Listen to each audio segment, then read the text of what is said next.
तो नमस्कार जेंजीज। तो आज मैं एक्सप्लेन करूंगा वन पीस का चैप्टर नंबर 1126 और यहीं से एल्बफ आर्क की शुरुआत भी होती है। तो सबसे पहले हम बात करते हैं कवर पेज की, जिसमें हमें यामातो दिखती है जो कि नूडल्स खा रही होती है। साइड में ही एक लड़की खड़ी है जो उस शॉप की ओनर होगी शायद, और यामातो के पास खबर आ रही है कि वानों के अंदर लड़कियां गायब होती जा रही हैं। तो अब शुरुआत करते हैं चैप्टर की। तो चैप्टर की शुरुआत में हमें ये दो बंदे दिखते हैं, यानी कि ये दो जाइंट्स जो कि लूफी को बोल रहे होते हैं, जब हम वाटर 7 से निकले तब हमसे रहा नहीं गया और हम दोनों डोरी और ब्रगी यानी हमारे ये दोनों बॉस हैं, हम उनसे मिलने के लिए निकल पड़े। और जब हम वहाँ पहुँचे तब भी वो दोनों लड़ ही रहे थे। तो लूफी बोलता है कि हाँ ऐसा तो जाहिर है क्योंकि वो बंदे 100 सालों से लड़ रहे थे। तभी लूफी बोलता है कि तुम्हें तो काफी खुशी हुई होगी ना। तब वो बोलते हैं कि वो दोनों तो सिर्फ मुक्कों से ही लड़ रहे थे क्योंकि उनके वेपन्स टूट चुके थे। फिर वो दोनों डोरी और ब्रोगी की वाह करते हैं और बताते हैं कि ये दोनों एल्बाफ ऐसे ही नहीं आ रहे, जब इन्हें वेपन्स मिल जाएंगे तब ये वापस लिटिल गार्डन की तरफ चले जाएंगे। तब नामी बोलती है क्या तुम दोनों का डुअल्स अब तक खत्म नहीं हुआ? तभी उसॉप बोलता है अरे नामी क्या तुमने लिटिल गार्डन के अंदर कुछ सीखा नहीं क्या? तब हमें दिखता है कि लूफी मीट खा रहा होता है और सांजी बोलता है कि ये ड्रिंक क्या है भाई? तभी एक जॉइंट आकर सांजी को बोलता है कि ये एबिशिंथे है, ये ऐसा ही कुछ नाम है इसके अंदर, एबिशिंथे है, और किसी स्पिरिट की बात करता है जिसका नाम होता है ग्रीन फेरी। और वो बोलता है कि अगर तुम इसे ज़्यादा पियोगे तो तुम इसके मायाजाल में भी फंस जाओगे। और फिर सभी मज़े करने लगते हैं, तुम पैनल के अंदर देख ही सकते हो। और तभी हमें जोरो की स्माइल भी दिखती है जो कि काफ़ी रेयर है। तब थोड़ा पैनल चेंज होता है और हमें बोनी दिखती है जो कि कुमा की गोद में बैठी हुई होती है, और वो कुमा से बोलती है कि हम वापस एक साथ फिर से मिल गए। और कुमा भी लंबे समय के बाद बोनी को देखकर काफ़ी खुश होता है, क्योंकि तुम्हें पता ही है कि पिछले चैप्टर्स में क्या हुआ था। तभी हमें न्यू वर्ल्ड का गेटल आइलैंड दिखाया जाता है। अगर तुम इस आइलैंड के बाहर देखोगे तो तुम्हें शंक्स की शिप दिखाई देगी।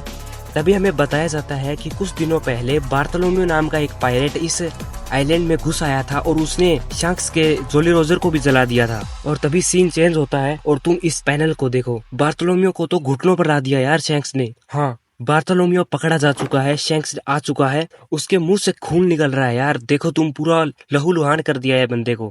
और बेन बेकमैन और शंक्स को तो देखो भाई, ओरा हो गया भाई यहाँ पर तो ओरा। और जो बंदे बोलते थे ना बार्थोलोम्यू का बैरियर है वो शंक्स को रोक सकता है, तो ले भाई मुद दिया तेरे बैरियर पे। पर हमें वो सीन दिखाया नहीं गया है जिसमें बार्थोलोम्यू को पीटा गया है, मारा गया है। हमें सिर्फ यही दिखाया गया है कि वो घुटनों के बल पड़ा हुआ है और लहूलुहान है। पर बार्थोलोम्यू गिड़गिड़ाता है कि मुझे माफ कर दो शंक्स। तभी शंक्स बोलता है बार्थोलोम्यू को, अगर मैं तुझे जाने दूंगा दूसरे आइलैंड और वहाँ पर रहने वाले लोग और पायरेट्स जो मुझ पर विश्वास करते हैं उनका मेरे से विश्वास उठ जाएगा, क्योंकि मैंने उन लोगों को मेरा जॉली रोजर दिया है और उन लोगों का मेरे पर विश्वास है। लेकिन अगर मैंने तुझे अभी जाने दिया तो वो सब लोग खतरे में आ जाएंगे। ये बात भी शंक्स ने बिल्कुल सही बोली है। देखो यार, लोगों का विश्वास तो है उस पर, लेकिन फिर भी बार्थोलोम्यू गिड़गिड़ाता है कि मुझे माफ कर दो, मुझे जाने दो। मैंने ऐसा सोचा नहीं था कि मेरे साथ ऐसा हो जाएगा, कोई पागल ही होगा जो ऐसा करेगा। और तभी हमें शंक्स का इवल मुंह दिखता है। तुम देखो यार, पूरा मॉन्स्टर लग रहा है ये बंदा। और अगले पेज पर वो हो जाता है जो हमने कभी सोचा भी नहीं था। शंक्स के क्रू का एक बंदा जो कि ये शायद ये एक डॉक्टर है और इसका नाम मुझे नहीं पता, ये सामने आता है और बार्थोलोम्यू को बोलता है कि ये पॉइजन की एक शीशी है और तेरे पास पूरा 1 महीना है, लूफी को जाकर ये पिला दे। और वो बताता है कि इसे पीने वाले का ब्लड प्रेशर बहुत हाई हो जाता है और इसे पीने वाला मर भी सकता है और बहुत दर्द होता है। ये कैसा पैनल लिख दिया भाई ओडा ने। तभी बार्थोलोम्यू भी लाइक क्या बक रहा है बे। तभी वो डॉक्टर बोलता है कि तुम्हारे किए हुए की सजा अब तुम्हारे कैप्टन लूफी को भुगतनी होगी। और इतना कहते ही वो तो भाई साहब पॉइजन की शीशी जो होती है उसको उससे छीनता है और मुंह में डालकर सारी की सारी एक घूंट में पी जाता है। और उसके साथ ही बोलते हैं कि बॉस ऐसा मत करो, तुम मर जाओगे, ये खतरनाक है। पर बार्थोलोम्यू तो एक ही घूंट में वो गटक जाता है। तभी बार्थोलोम्यू शंक्स की तरफ मुंह करके चिल्लाकर बोलता है कि लूफी सेंपाई ने मुझे ये करने को नहीं बोला था बे, उनका इससे कोई लेना देना नहीं है। और बार्थोलोम्यू बोलता है कि मैं नहीं चाहता कि लूफी सेंपाई अपना एक भी सेकंड मुझ जैसे बकवास बंदे पर वेस्ट करे। और फिर बार्थोलोम्यू शंक्स के मुंह पर बोलता है कि ये वो हादसे हैं जो 2 आम पायरेट्स के बीच होते हैं। तभी बार्थोलोम्यू कहता है शंक्स को, प्लीज उसे मत बताना कि मैंने ऐसा कुछ किया है। और ये सब बातें वो चिल्ला चिल्ला कर बोल रहा होता है। शंक्स भी लाइक भाई ये बंदा क्या है यार। तभी बार्थोलोम्यू फुल जोर से बोलता है कि मैं लूफी सेंपाई को पायरेट किंग बनते हुए देखना चाहता हूँ। और जब बार्थोलोम्यू ये बात बोलता है ना, गूज़बम्प आ जाते हैं यार। बार्थोलोम्यू की ये बात पूरे आइलैंड के बाहर अंदर सभी जगह गूंजने लगती है यार, और सभी सोचने लगते हैं कि बार्थोलोम्यू अब मरने ही वाला है। तब स्टोरी में थोड़ा ट्विस्ट आता है यार, शैंक्स का क्रू वहाँ से गायब हो जाता है। तब बार्थोलोम्यू देखता है कि शैंक्स जा चुका है, और तभी बार्थोलोम्यू और उसके सभी साथी जल्दी से शिप के अंदर बैठते हैं और वहाँ से निकल पड़ते हैं, और वो अपनी टॉप स्पीड में उस आइलैंड से काफी दूर चले जाते हैं। तभी बार्थोलोम्यू बोलता है कि जो मैंने सोचा था वैसा तो कुछ हुआ ही नहीं, वो शैंक्स तो काफी नरम बंदा है यार, मेरे को तो लगा वो मेरे को मारने वाला है। और सभी बार्थोलोम्यू के दोस्त और बार्थोलोम्यू खुश हो जाते हैं। और अब हमें शैंक्स और उसका राइट हैंड बेन बैकमैन दिखता है, जो कि अपनी शिप में चले जा चुके होते हैं और बार्थोलोम्यू की शिप को देख रहे होते हैं, जो कि वहां से जा रही होती है। और शैंक्स उस वक्त मुस्कुरा रहा होता है, तुम देखो जरा उसको। तभी बेन बैकमैन बोलता है कि अरे मुस्कुरा क्यों रहा है वे। तभी शैंक्स बोलता है कि लूफी ने काफी लॉयल बंदे रख लिए हैं। तभी एंट्री होती है हमारे गॉड उसब के पप्पा यानी कि यसप की। वो शैंक्स को बोलता है कि अरे साइड होना जरा, मेरे को उन्हें थोड़ा लेसन पढ़ाना है। तभी हमें बार्थोलोम्यू की शिप दिखती है, जो कि वहां से जा ही रही होती है। तभी यसप उन पर एम करता है यार, और एक ही बुलेट के अंदर बार्थोलोम्यू की शिप पूरी तरह से ब्लास्ट हो जाती है, और बार्थोलोम्यू और उसका पूरा क्रू पानी के अंदर डूब जाता है। एक बार के लिए तुम सोचो यार, बार्थोलोम्यू के क्रू को पहले तो छोड़ा जाता है, यहाँ तुम चले जाओ, तुमको छोड़ दिया, और जब वहाँ से वो चले जाते हैं तब उनको डुबा दिया जाता है। अब पूरी तरह से नहीं कह सकते कि बार्थोलोम्यू का क्रू मारा जा चुका है, क्योंकि उसमें से ज्यादातर मेंबर शायद डेविल फ्रूट यूजर हैं। पर शैंक्स का ये करना सही भी था, क्योंकि अगर वो उन्हें छोड़ भी देता ना तो उसकी ही बदनामी होती। अब उसने उनको जान से तो नहीं मारा है, लेकिन अपना खौफ डाल दिया है कि हाँ भाई एम्पायर हूँ, ऐसे थोड़ी ना पंगा ले लोगे तुम लोग। और फिर सीन चेंज होता है, हमें दिखता है पायरेट्स आइलैंड, जो कि ब्लैक बियर्ड का अड्डा है। अब यहाँ पर ब्लैक बियर्ड आ चुका है और वो अपने एक क्रूमेट को पेल रहा है, और ब्लैक बियर्ड बोलता है उस अपने क्रूमेट को कि बेवकूफ, अब रोड पोनिग्लिफ्स बस डी नॉलेज का सोर्स नहीं रह गया है, अब तो गवर्नमेंट भी उसे ढूंढ रही है बेवकूफ, तो थोड़ा सीरियस हो जाओ यार, तुम कर क्या रहे हो, तुम्हारी बेवकूफी की वजह से तो कोबी भी यहाँ से भाग चुका है, तुम नल्लो सालो कर क्या रहे हो यहाँ पर। तब वो क्रूमेट ब्लैकबीर्ड को पूरी कहानी बताने की कोशिश कर रहा होता है, पर ब्लैकबीर्ड कहाँ सुने।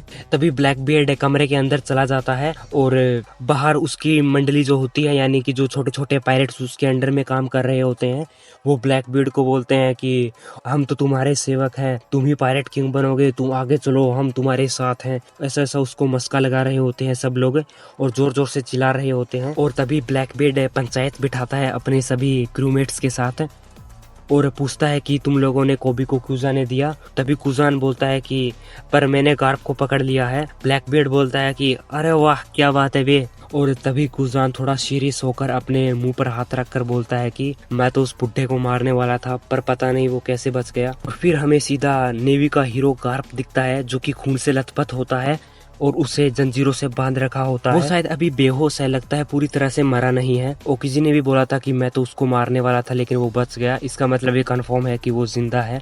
और फिर हमें दिखता है कि ब्लैकबीर्ड ने पुडिंग को अपने बगल में पकड़ रखा है, और वो बोलता है कि जी हाँ हाँ हाँ, ये लड़की तो मेरे को लाफ्टेल तक पहुंचाएगी, और ऐसे ऐसी बकवास कर रहा होता है।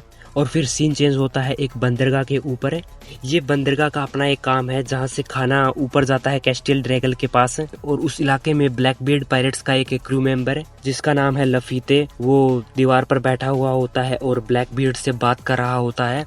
तब लफीते ब्लैकबीर्ड को बताता है कि रिवोल्यूशनरी आर्मी काफी अच्छे से काम कर रही है यहाँ, हमारा भी काफी फायदा हो सकता है इससे। और लफीते ब्लैकबीर्ड को बताता है कि जो खाना लिफ्ट के जरिए कैस्टिल ड्रैगन तक जाता, रिवोल्यूशनरी आर्मी उस लिफ्ट को ही डिस्ट्रॉय कर रही है, सभी लिफ्ट को, एक को नहीं बल्कि काफी सारी लिफ्ट को डिस्ट्रॉय कर रही है। और लफीता बोलता है ब्लैकबीर्ड को काफी मजा आ रहा है इसको देखते हुए। दूसरे देशों से कंटेनर्स आते हैं, शिप्स आती है, वो भी आना अब बंद हो चुकी है। और लफीते बोलता है ब्लैकबीर्ड को कि अगर रिवोल्यूशनरी आर्मी ऐसा ही करती रही तो एक ना एक कैस्टल ड्रैगन तो भूख से मर ही जाएगा, और मुझे तो काफी मजा आएगा जब कोई कैस्टल ड्रैगन है भूख से मरेगा तो।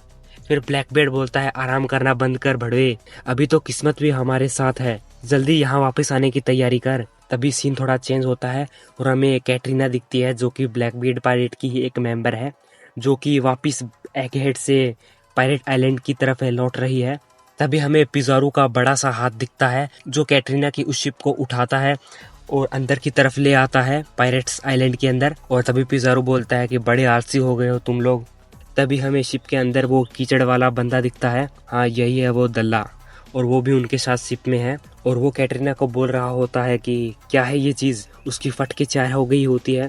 और फिर सीन चेंज होता है, हमें पता चलता है कि 2 दिन बीत चुके हैं लूफी और उन जायंट्स पायरेट को एगहेड से निकले हुए, लेकिन वो अब तक एल्बाफ के अंदर नहीं पहुंचे हैं। और फिर हमें पता चलता है कि माहौल बिगड़ चुका है, और तभी हमें पता चलता है कि 1000 सनी भी अब गायब हो चुकी है। छोटे मोटे अर्थक्वेक आने लगते हैं, सभी बंदे पागल हो जाते हैं कि भाई क्या हो रहा है, क्या हो रहा है। यहाँ तक कि स्ट्रॉ हैट के भी कुछ मेंबर अब गायब हो चुके हैं, सभी लोग बौखला गए हैं बुरी तरह से। तभी रॉबिन बोलती है कि कहीं किसी बड़ी मछली ने उन लोगों को खा तो नहीं लिया, तुम लोग सीरियस मत हो जाना, मजाक कर रही है रॉबिन। और तभी हमें चैप्टर का लास्ट पेज दिखता है, जिसमें हमें नामी दिखती है, जो कि एक अलग ही कमरे में आ चुकी है। और अगर तुम ध्यान से देखोगे तो उसके कपड़े भी काफी बदल चुके हैं, काफी क्या यार, पूरी तरह से बदल चुके हैं। और नामी अभी थोड़ी देर पहले बेहोश पड़ी हुई थी, और वो अभी उठी है तो देखती है कि वो एक अलग ही कैसल के अंदर आ चुकी है, जिस कैसल को उसने आज तक कभी देखा भी नहीं था।